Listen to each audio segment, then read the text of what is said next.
أعوذ بالله من الشيطان الرجيم.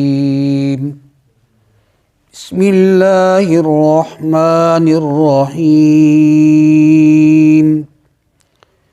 يسبح لله ما في السماوات وما في الأرض الملك القدوس العزيز الحكيم والذي بعث في الأميين رسولا منهم يتلو عليهم آياته ويزكيهم ويعلمهم الكتاب والحكمة وإن كانوا من قبل لفي ضلال مبين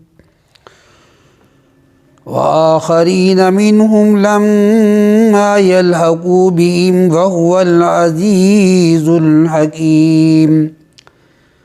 ذلك فضل الله يؤتيه من يشاء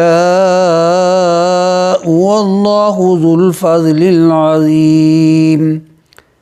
مثل الذين حملوا التوراة ثم لم يحملوها كمثل الحمار يحمل أسفارا بئس مثل القوم الذين كذبوا بآيات الله والله لا يهدي القوم الظالمين. قل يا أيها الذين هادوا إن زعمتم أنكم أولياء لله من دون الناس فتمنوا الموت إن كنتم صادقين ولا يتمنونه أبدا بما قدمت أيديهم والله عليم بالظالمين. قل إن الموت الذي تفرون منه فإنه ملاقيكم ثم تردون إلى عالم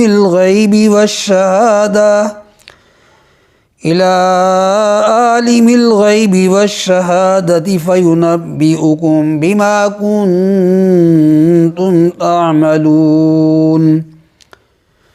يا أيها الذين آمنوا إذا نودي للصلاة من يوم الجمعة فاسعوا إلى ذكر الله وذروا البيع ذلكم خير لكم إن كنتم تعلمون. فإذا قضيت الصلاة فانتشروا في الأرض وابتغوا من فضل الله واذكروا الله كثيرا لعلكم تفلحون. وإذا رأوا تجارة أو لهوا انفضوا إليها وتركوك قائما